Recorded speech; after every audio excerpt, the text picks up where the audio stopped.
Hello there, and thank you very much for joining us here on this edition of the Women's Show. My name is Judith Atim. I'm your host for today. I'm sitting in for Lucky, and today we are discussing a very important topic. This is the month of October, and it is the Breast Cancer Awareness Month. There's definitely so much to learn and so much to talk about. I'll take this opportunity now to introduce to me my wonderful guests who have so much to share with us today. From my immediate left is Dr. Phionah Kabasinga from the Uganda Cancer Institute Comprehensive Community Cancer Program. Dr. Phionah, how are you? And good to have you on the show. I'm good, Judy. How are you? Also, next to Dr. Phionah is Ms Gertrude Nakigudde, who is the founder and CEO of UWOCASO. Gertrude, you're welcome to the show.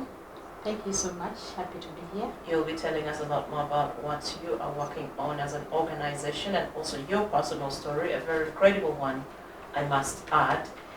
Next to Gertrude is Ms Caroline Akello, who is a member of UWOCASO outreach team. Caroline, you're welcome. Thank you so much. We also look forward to hearing your own story. Very impressive and inspiring, and so much to learn from you. Last but not least is Janet Kantalama, who is a psychologist with Safe Places Uganda. Janet, good to have you on the show. Thank you very much, Judith, and thank you for inviting me again to the Women's Show. I'm glad to be here. Always a pleasure. Yeah. So ladies, let's start with breast cancer awareness.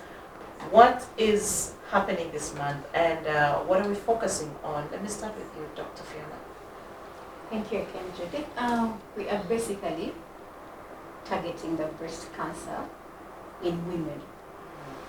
And that's where we're going to relate our discussion. But I should put a disclaimer out there. The men are also affected by breast cancer. I'm glad the disclaimer is coming very early as we're just starting this conversation, because there's always a lot of misinformation out there that men don't get breast cancer. But men, if you're watching, you need to pay attention to this. You are not immune to getting breast cancer. You too are affected. Though the numbers might be small, but men do get breast cancer too. Yes, Gertrude, at UWOCASO, what are you focusing on this month? Thank you very much, Judith. This month we are focusing on bringing out breast cancer as a global problem, a local problem, and a problem that needs joint effort. With the theme, nobody should fight breast cancer alone. Thank you very much. It's always a community effort. It's always a difficult and lonely journey for a patient, and we can't really leave the patients alone. And any of us can actually be a patient, so you wouldn't want to walk that journey alone. Social support, having a support system is definitely very important. Caroline, you do a lot of outreach with UWOCASO. Yeah. What experiences are you having this month in your outreach activities? Actually, with the few patients that I've interacted with this month, we've noted that young girls are coming in with a lot of complications related to the breast, and some of them are suspicious. And so there is a notion that breast cancer affects the elderly.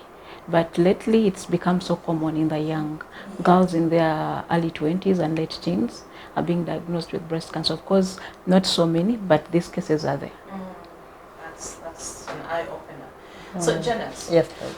a lot of times, of course, like I was saying, it's a difficult, lonely journey for a patient diagnosed with breast cancer or any other form of cancer. And while you're looking at the clinical side of things, the psychological side is not often given the much attention it deserves.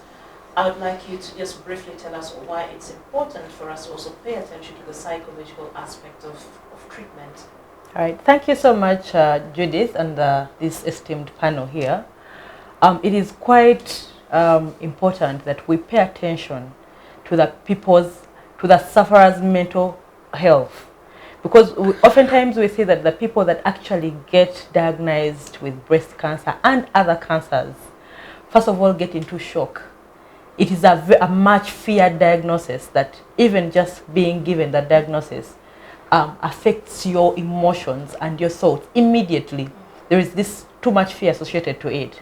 So if it is not handled in the way, from the beginning, in the way of delivering the diagnosis, in the way of communicating the treatment plan, and in managing the expectations of these people and the myths and the notions that they have towards this diagnosis, then you will see that actually you end up having a person die of another illness like depression instead of the breast cancer that has been diagnosed, because they were not, their emotions and their thoughts and were not managed in a way that is supportive of the care and treatment that they deserve.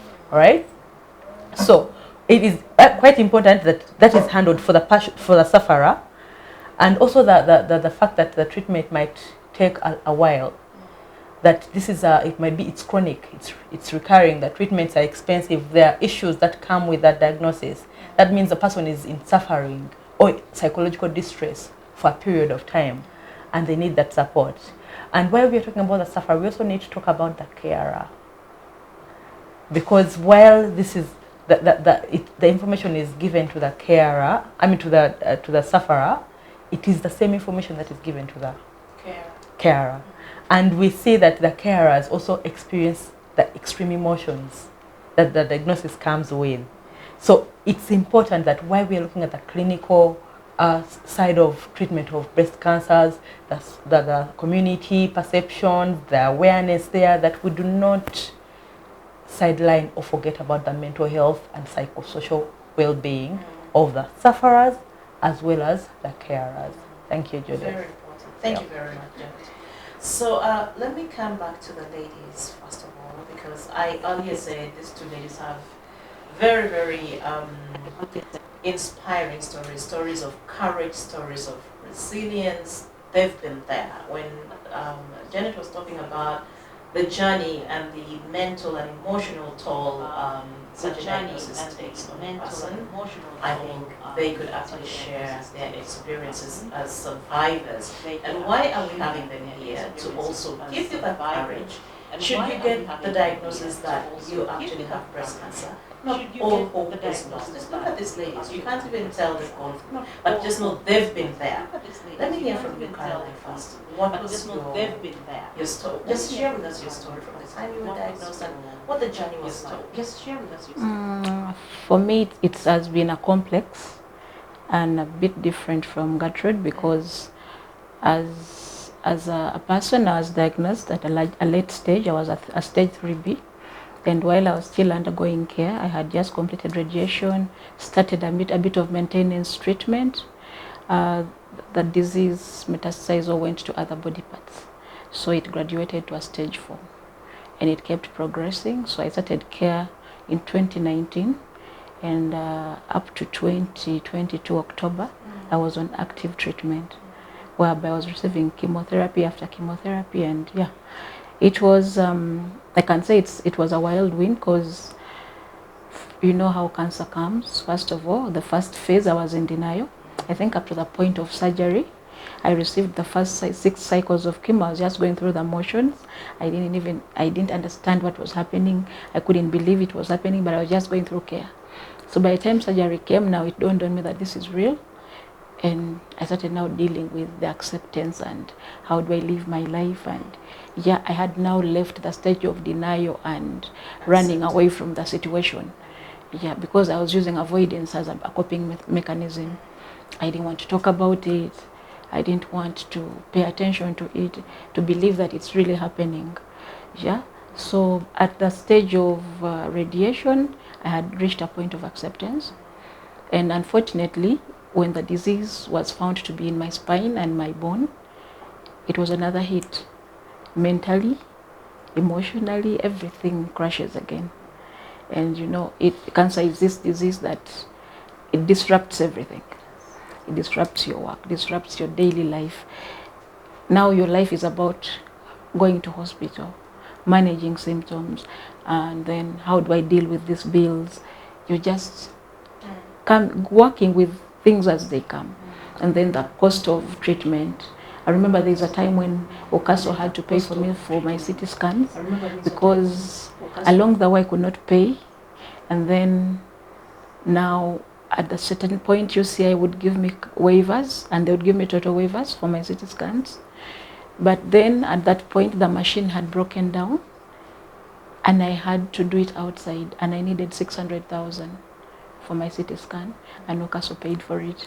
So at the end of the day, you see that for me it was a little better because I had a support system.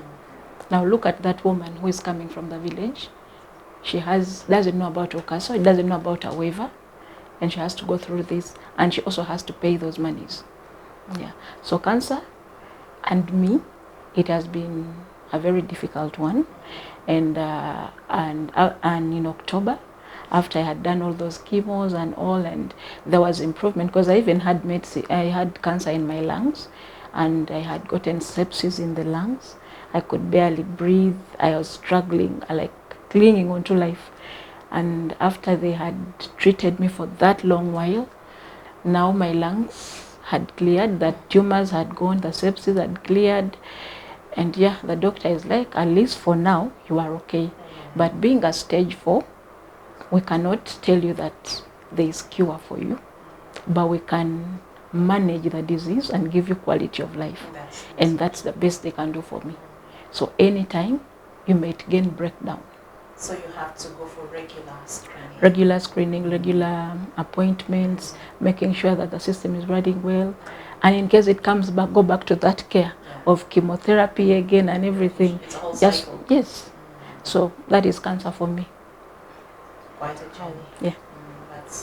I'm happy to see that you're actually in a very good place right now, and I'm really, really praying that it stays this way. Yes, and I'm enjoying it. You have to. I'm also enjoying being with you here right now. And I think if you're watching and you can just see Caroline's story, just look at where she is right now. Not all hope is lost, guys. You can actually get the help you need and continue with your life, really. It shouldn't be the end of life for you. You have dreams, you have hopes, you have aspirations. So go after your dreams. It should not hold you back from going ahead with your life. Gertrude, I'm sure when you founded UWOCASO, there was a reason. And it must have come from your own personal struggles and stories and your journey as a cancer survivor. Could you just tell us your story as well? Thank you very much, Judith, for the opportunity to be here and share. I was diagnosed with breast cancer 22 years ago. Wow. And at that time, I just graduated from university. Nobody was talking about cancer. Of course, that is just something not to worry about at that age. And I was hit by when I had the lump in the breast, and of course I had it for 1 year because I didn't know what it was. And they just out of curiosity took me to the hospital and it was removed. And of course, I received the news that it was breast cancer. So it was the first hit because the word cancer alone, I had just seen one person in my village who had cancer but she had died, but even I didn't know what cancer it was. So when they told me cancer, I knew it was death. And at that time, everybody feared to talk to me, people were avoiding me because they didn't want to tell me. So it was so lonely. I went to the bank, I just got a job and picked all the money and put it in my bag. And people would say, go to this clinic, then you would run to that clinic, pay. And then they would say, oh, with cancer we can't handle. So I spent all the money in 1 week, but with no help. And that's when I learned that I had to go to Mulago. That time Uganda Cancer Institute was a department, isolated, abandoned. The people were almost dying, so I went there. But I had no option, so I had my treatment in Uganda Cancer Institute then. But very lonely, and would witness people dying every day. You go to the treatment with some people, and when you call, they say, oh, the person is not able to walk, the person has passed on. So there was no one to share with me their experience, to give me hope.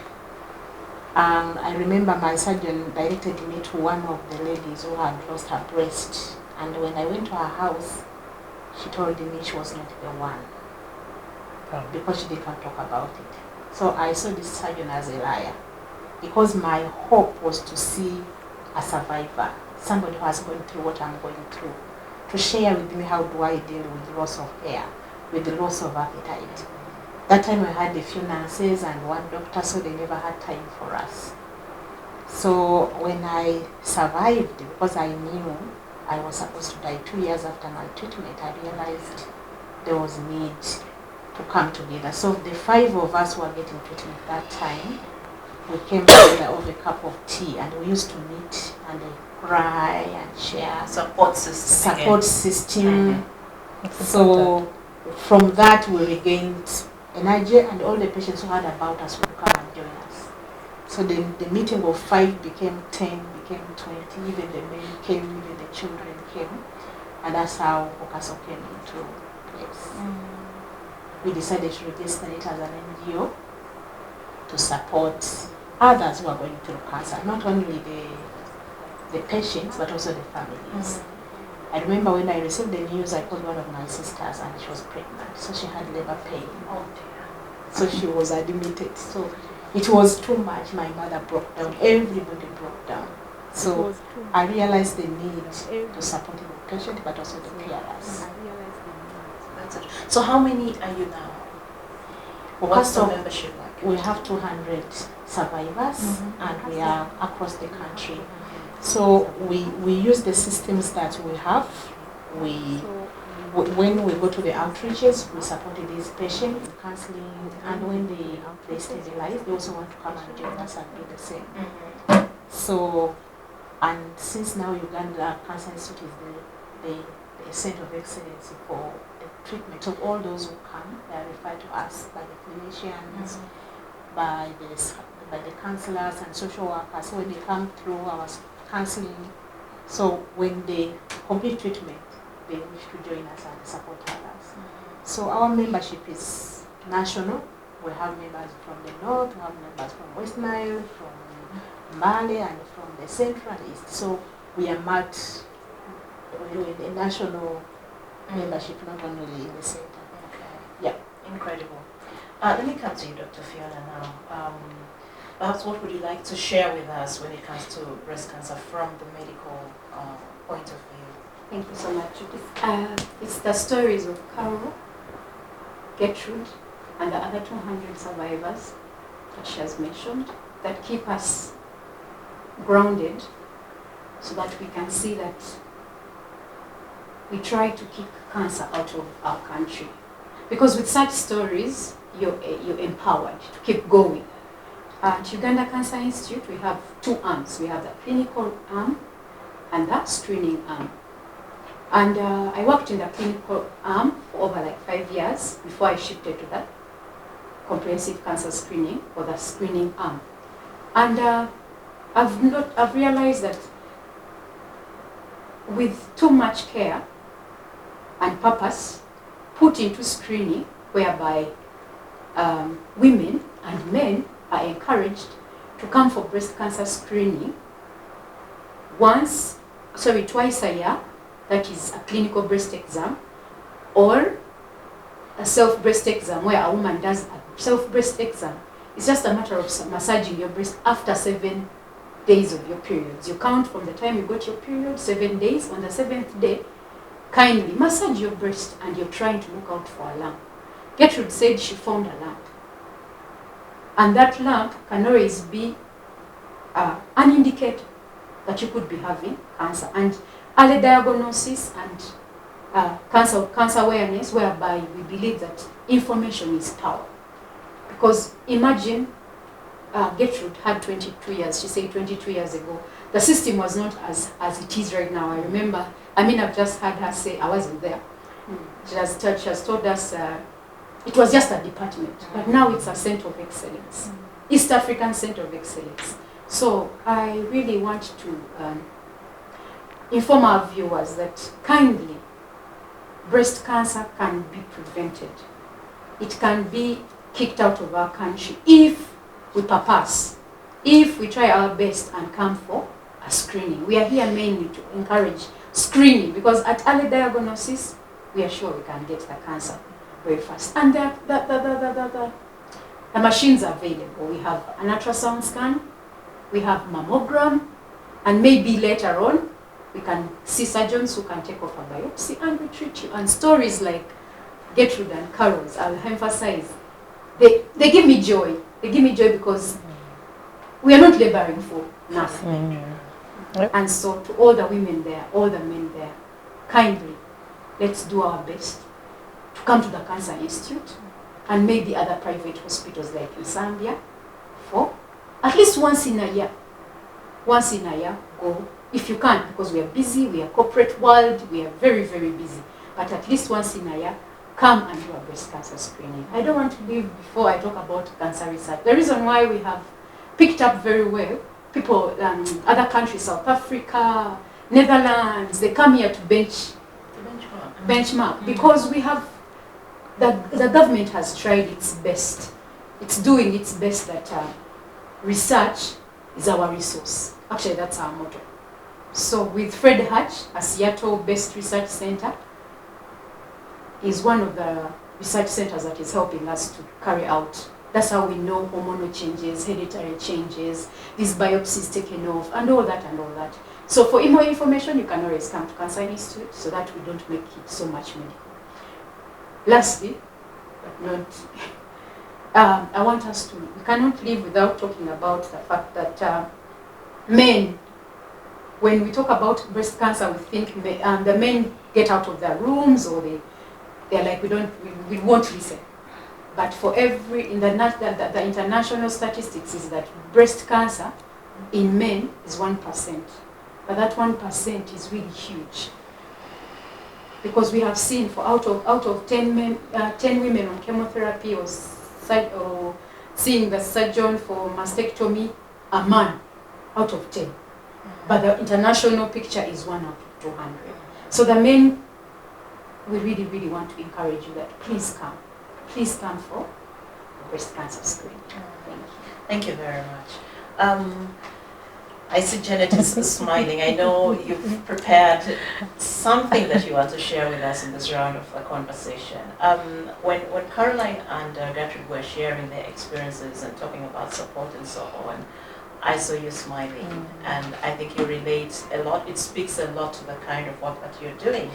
But I'm also aware that as a country, we are just beginning to appreciate the importance of your field, of mental health and psychotherapy and so on, in our lives, even outside clinical cases like cancer and so on.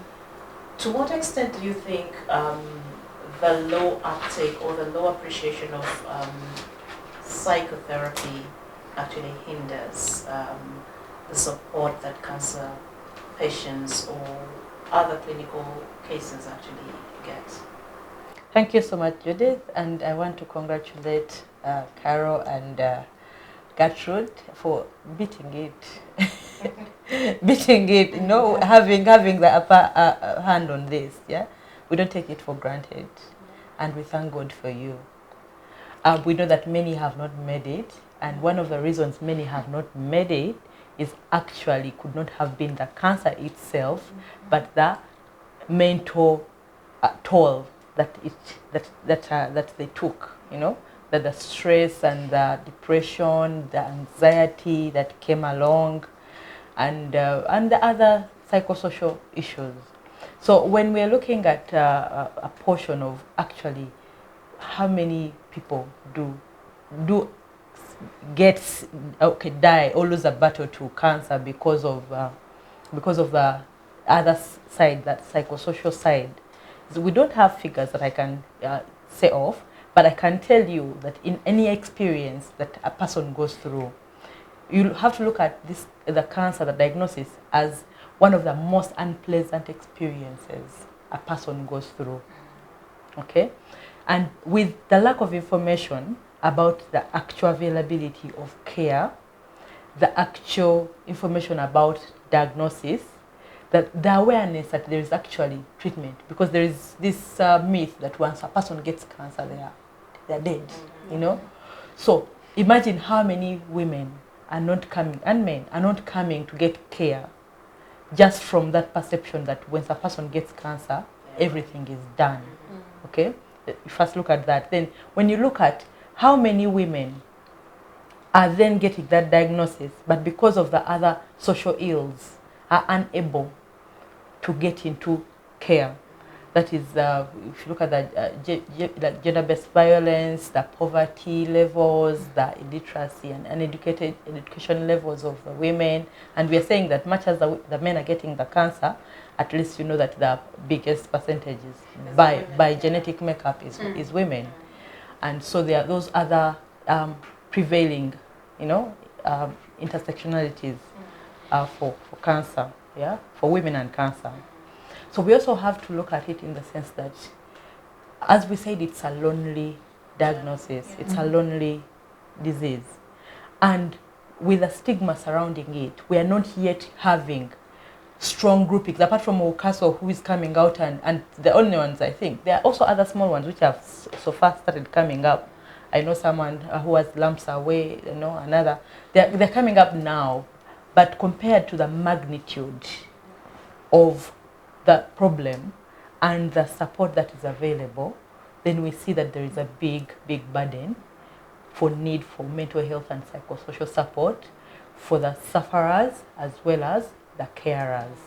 So some of the things that I can maybe propose for people that have gotten that diagnosis is education. We start with the education. We empower ourselves because ultimately, Judith, you can't have good physical health without good mental health. Absolutely. You can't have that. And when you're talking about good physical health, so if you have poor physical health, or you have pain and you've been diagnosed with cancer, it will definitely affect the way you're thinking. This is when you're thinking about your life has ended. You lose motivation, you lose purpose for life, you self-isolate, you basically, your thoughts turn negative, that you do not see any good thing on the horizon, right? So in that case, once you educate yourself and know that there are stories, there are voices out there of survival, and in millions, because we only know a few, but they're there in millions. So if we get into that awareness that there actually are survivors, we amplify the voices of the survivors, then we are working on the mental health of the people that have been diagnosed and the ones who are going through the treatment. There is hope. It's hope-giving. And hope is very powerful in this case, And then knowledge is very powerful in this case. Then peer support, which we are seeing as UWOCASO giving, but also each individual who is out there. It is okay for you to look for a belonging. There are some online peer support support communities. That you look for a community that you belong to, that you can share a story that is similar to another person, that you do not have to be labeled to tell a person how it felt when you... Because they know what it's like, they're going through the same thing. They're going through the same things, and there are people who will give you the hope to tell you, I was maybe in a worse state than you, and then here I am.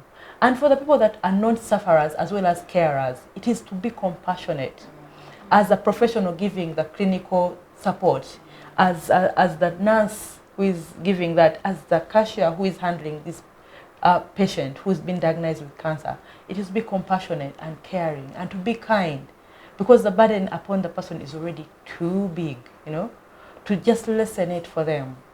So emphasis should also be put on the carers, because we know that if we do not have a healthy care or support system, like that because it's caring everyone else, then the sufferer will see. If they can't do that, then they get into peer support groups which are available. They get into awareness and education on their own or with support from professionals. And then there we are giving a holistic service to a person. The clinical is there, the mental health and psychosocial support is there, and the community awareness and reintegration. When we have a community aware that a person who has had their maybe breast cut off is not an abomination, because there is also the stigma that comes with that. You're not less human. Yes, you're not less. Yes, you're not less human. You're not all these things that labels that they might put at you. Yeah. So I believe that if we can integrate mental health and psychosocial support in the care and in the care for cancer, breast cancer treatment, then we would go a long way in having more survival rates. Thank you. Thank you very much. Let me come back to you, Dr. Phionah. A lot of times people want to know exactly what causes cancer, what causes breast cancer in this case. I'd like you to give us the medical perspective to this, and also, of course, causes and symptoms, and also, like Janet was saying, mastectomy. What is it? What do you go through? What exactly does it entail from the clinical side? Of course, later I'd also like to hear from Caroline and like how long does healing take, and also during that process, what exactly are you battling with as an individual, and then because there's first dealing with the problem of the diagnosis itself. That's one thing, and then now when you go to take the decision of having the mastectomy done, that's also another blow to some people, and I think that's why you hear stories of people who actually should undergo the procedure, not wanting to go through it. I think let's just try to have some conversation around this and debunk some myths where necessary. Thank you, Judith. Cancer has no specific cause. Like HIV, malaria, we know there's a virus. Malaria, we know we have a protozoa or a parasite that comes and infests you. With cancer, we don't have a specific cause, but we have what they call predisposing factors, factors that put you at risk, or the so-called risk factors. And with research, there are very many, but the mainly ones are hereditary factors. Maybe if the cancer runs in your family, it could be just prostate cancer. So if your grandfather had prostate cancer, cancer of the male, and then you're a grandchild of the third generation, a girl, you could develop cancer. Of any type? Yes. Breast cancer, strictly breast cancer. If you have a patient, because these are hormonal cancers. Prostate is hormonal, breast cancer is hormonal. Lifestyle. Excuse me. We are taking too much alcohol nowadays, smoking, shisha, all those things. They go and cause mutations at a cellular level. And I'm speaking to the young youth. Carol just told us we are seeing 19-year-olds, 20s. We used to think cancer is for the elderly. But the women are nowadays taking alcohol, men are, the common thing is alcohol. So lifestyle, obesity, you're not taking a proper diet. You should entail more, your food should be entailed of nuts, more vegetables, less of oils, but you have the bad cholesterol levels. Those are the things that we are seeing mainly affecting, causing us to have cancer, and the hormone imbalances. And so those are the main ones. And we cannot tell because most of the time it's silent. It's silent. By the time it has to heart, it's either stage 3 or stage 4. It's quite silent. What are the signs or symptoms? The signs and symptoms for women, that's why we tell you, stand up every morning in a mirror. Okay? Look at your breasts. They're yours. Look at them. Look at the color changes, if you're seeing any color change. If you're seeing any nipple retraction, the nipple is going this side, another one is inside, retracted. Okay? Those are not scientific things. Those are things that you can use your eyes and see and run to a healthy worker. There's what they call an orange peeling. Some women have a breast that has like an orange, the peeling of an orange. And they are walking, okay, it's normal. Me, that's my skin color. Me, that's my, texture of my breast. My dear, if you see something like that, run to the hospital. So those are a few of the signs and symptoms. If you're not breastfeeding, why would you be having a discharge, especially a colored discharge? Axillary lymph nodes, swellings in the armpit. Most women don't have the lymph nodes, the lumps in the breast, but they have axillary lymph nodes under your armpit. Swellings under your armpit. So most times women have come, we remove it, we take it for pathology, blah, the cancer is there. So any swelling on your breast, any color change, any nipple discharge, both men and female, please come to the Cancer Institute or run to the health worker. Mastectomy. Cancer is treated in mainly 3 types, or 3 ways, we have surgery, we have radiotherapy and chemotherapy. So it varies on which type of cancer we are dealing with. You had Carol say stage 3, you've had us say stage 2, 1 and 4.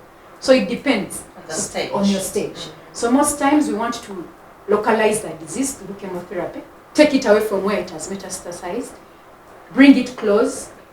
Of course, the treatment does that through chemotherapy, then do a mastectomy, and that is the surgery where we cut off the breast. That is, at what stage is that? If it's a stage 1, for example, would you require mastectomy? Most times stage 1 to stage even 3. Okay. Because you can come with a stage 4, we give you treatment, it is localized. We give you more courses of treatment, the other swelling keeps localizing. You even touch it and you're no longer feeling it. So there's what they call free margins. Now the surgeon will go in and try to, you know, like scrap it off, so that any cells that could be in there are taken out. And that's not the end, you have to go for radiotherapy, so that any cells that are still in there Are cleaned off through the rays, radiotherapy rays. These are medical things that we don't want to scare people, but knowledge is power. Mastectomy, why I want to emphasize mastectomy, like Janet said, some women who are, before we came on to life, were discussing as ladies. Most times when you're told that you're going to do a mastectomy, you'll be like, how am I going to be there without my breast? What am I mind? Oh la la. But like we have said, the social psychology support will help us to talk to you and tell you how best you're going to kick this cancer if a mastectomy is done. But we have seen many who say, no, I will not do it. And most times they've come back. When it's really, they're beyond help. They can't be helped. So we cannot work by ourselves, we work with you, we work as a team. Talk to a lady or a man, inform, give them the right information, and please, together, with all the knowledge and the power there, we can always make it. Thank you very much. Dr. Let me hear from you. So if you've had a mastectomy, how long, for example, was your healing time, and what were you also going through before you went for the procedure, and then during the recovery and afterwards? Thank you very much, Judith. I think having a mastectomy is the hardest decision anyone would make. Because when they gave me the news and when I asked my surgeon what is going to happen, he said mastectomy. That was a new word for me. I said, what is it? Removal of the breast. And you were still a young girl, yes, not married, you didn't have a child yet at that time. True. So I said the removal of the breast, I fell off the chair. Wow. Because naturally we know that the breast covers the heart. So what is going to happen? If they chopped it off, then the chest will remain open and the heart will be... And when I called my mom, she said, what is he going to use to cover your heart? So with that, my mother said, over my dead body, that breast shouldn't be off. So I took the decision because I didn't know what to do, but I feared so much cancer. So even the day I was supposed to go for mastectomy, nobody would take me. Nobody would want to take me to hospital because my mother said no. I called a special hire and I went myself. So they phoned me hospital.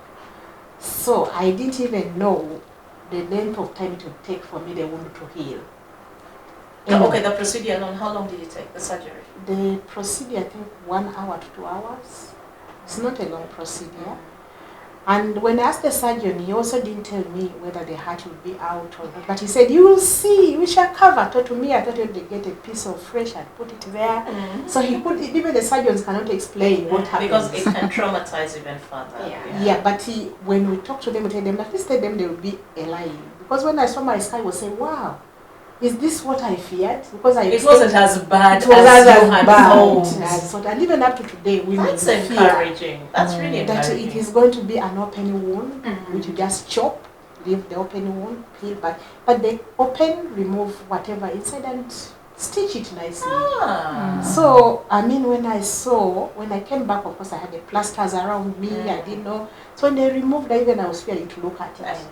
But when I looked, I said, wow, it's a line. The surgeon was like, what did you expect? I said, I expected the wound.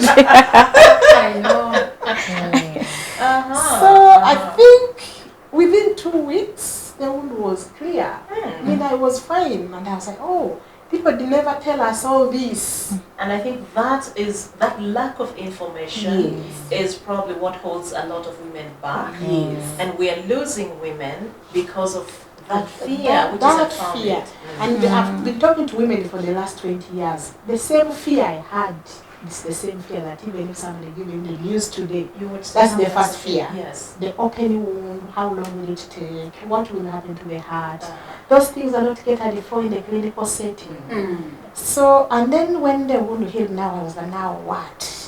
How do I deal with the imbalance? How do I address? Yes. You will not come out of the house. I went to my surgeon. I was like, he said, no, get a piece of cloth, put it in your bra. But I would put it in. And that was back then. That was like 20 years ago. Things have changed a lot. So I would put in a piece of cloth, and then as you are here, then the thing is dripping, and people asking, what is that?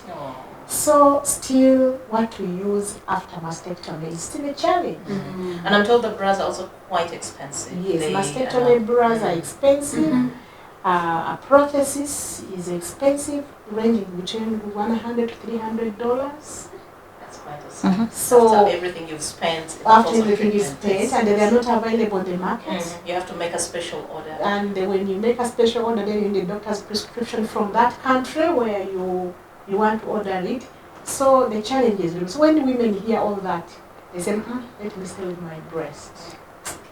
But then, so options like reconstructive surgery, for example, also, would that again put a patient at bigger risk, for example, if you're going to use silicone and the cost aside? We've not yet, in Uganda, they have not yet practiced that. It's basically mastectomy. Process. That Process is the artificial bra and that artificial that breast. enlargement, that implants. No, not yet. And if they are there, I'm just not Okay. But and would it even be advisable? That's another question. Especially after going through something like that, I don't think I'd want a foreign thing in my body, honestly. Let me hear from you, Caroline, your experience. For me, while I was going through chemotherapy, I was hopeful that if that tumor reduced or disappeared, my breast would not be removed. And I remember one day the nurse telling me that breast has to go, and I really was like, this nurse just doesn't like me. By the way, I was like,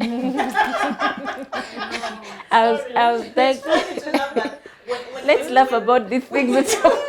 I always laugh about these things. So I felt like this nurse was just not being serious. And then for me, I just didn't. I was diagnosed when I was 30. So at that age, I was still, and the breast was very important. I loved wearing this cleavage, pop it out things. And now this breast, how will I do it? And it was my favorite breast because it had a birthmark somewhere that looked so beautiful. I always bragged about that birthmark, and when people would say, they would say it's beautiful, and So, and at the time when I had to go through surgery, I remember the day I went to the tumor board, that group of doctors, and they told me the breast is going. I didn't say anything, so the doctor said, you are not ready. First go back, talk to the counselor, and then come back. So that week was wasted. I didn't make the appointment for the surgery. So I found Gertrude at the Cancer Society office. I talked to her, and she told me that even if those breasts are 3, if that man has to go, he will go. It has nothing to do with the breast. But I wasn't satisfied. So I went through my treatment through a research study, breast research study. So my study nurse, I can't thank her enough. She sat me down and said, these doctors, actually the language she uses what made me realize this is for my own good. She told me these doctors don't like taking anybody's body part away. No, doctor. They are doing this because it's the best option. They have to save your life. And that's when it dawned on me that, it's for my own good. And I went back the next week, made that appointment. But trust me, throughout that month, because I was given a month to prepare, throughout that month, I couldn't concentrate or do anything. I was too anxious, couldn't settle and what. So the surgery happened. For me, mine was more complicated because the tumor was not as small as they thought. Instead, it was this tumor that was growing into the chest, not outward. So when they went in, it was deep inside the chest. It was attached to the chest wall. So they had to do like a deep. That's why, you see, Gertrude can wear her processes and it sits. For me, my processes can't sit on the chest. Because there's a hole. It's just kind of that. Yeah, they had to scrap it out like that. So my surgery took about 4 hours. As compared to us. When you look back now, are you not grateful? So happy, because when I meet ladies who refused with their breast and they are smelling and the rotten chest, I'm like, I can remove even the third one if it's there. So ladies, if you're listening, I'm sure this is actually that courage that you need. These ladies have been there, they've survived it. There's nothing wrong with that. I mean, your life is more important in this. You have dreams, you have a family to raise. I want us to come back still again to the aspect of family. Yeah. Because now, I mean, a woman's breast is her femininity. And you were a young girl. I don't know if you were in a relationship at that time. You know, It becomes difficult. okay, that conversation, it's a conversation that we need to talk about, because yeah, there was someone in the picture and we were still in those talk in terms of what the future may hold. And the diagnosis, I think the day I said I had cancer is the last day I heard from him. Oh dear, abandonment. And for me, I think cancer was a good wake-up call for me. Test who will be there for you and who will not. Honestly speaking, you wouldn't want to be with somebody who can't be there for you during that most difficult time in your life. But here we are. We are moving on. Anything changed after that? After that person? No. Okay. Where I am, I can't really want to put anybody in that place, because first of all, I have a complicated spinal issue because of the disease, and then my back is always in. I can't do a lot of things. There's still hope. That's also what I wanted to say. So Gertrude, you were a young girl, but then how did your personal life evolve after that? Yes, that conversation also needs a day, but it's important to talk about such things because we encourage so many others. I had somebody in the relationship, in the picture, and actually he was there for me. Oh, thank God. He was there for me. We did everything together, and then 2 years later we had even a baby. Congratulations. So we had a baby, but also as the event moved, 3 years later my father had a diagnosis of breast cancer. And I had become an advocate. I talked about it, I put it in the papers. So when I published the results of my father's diagnosis, that was the end of the relationship, because the family is cursed. Oh dear. Oh, so that was the interpretation. Yes. So I had to take care of my father as a carer. She talked about a carer. Yes. And that was more complicated. Yes. Very complicated. First of all, I was still going through my own experience of losing relationship, experience my father being diagnosed with stage 4 of breast cancer. And he had a lot of stigma because of the women's disease. Even when we go to hospital, the nurses were, oh, breast cancer. So that thing always traumatized him a lot. And he didn't make it. Sorry. So being a carer was more painful. It was very easy for me to cope with my own diagnosis. And then but I talk about issues so that I can outlive them. That's why I published a story about my father, and then so many men came to me. But of course caused me problems, but it was okay. So of course as an advocate I continued my work, I didn't look. But somebody else came in my life again. We are happily married now. See? So ladies, having a mastectomy is not the end of the story. Doesn't mean you will not be able to have a family, to have your own child. Doesn't mean you're not going to meet someone who will love you and want to settle down with you. She's done it all. She's there. And I'm sure many more of you out there are thriving. And the most important thing is go get the help you need. Be healthy. And the right people will come. God brings the right people in your life always. So, let's hear from you again. I don't know what else I'm going to ask you now that we haven't really talked about. No, I was just looking at the way, you know, people run away, you know, the way people run away, and it just got me thinking that maybe we should not only be talking to the women who could suffer from the breast cancer, but also the men out there, the public out there, that let us normalize this conversation of breast cancer. You know, let us normalize it, that if we can get an early diagnosis, like Phionah said, that if we can get information, you know, you cannot abandon your partner because of that. Yes, I know you foresee the long journey, but not everyone's journey is the same. Not everyone's journey is lengthy like that. You know, you're already abandoning ship before you experience this person's journey. So a little kindness, a little patience, a little compassionate, you know, care for the person, for your person. I know it takes a toll on you, but people come through. People come through at the other end.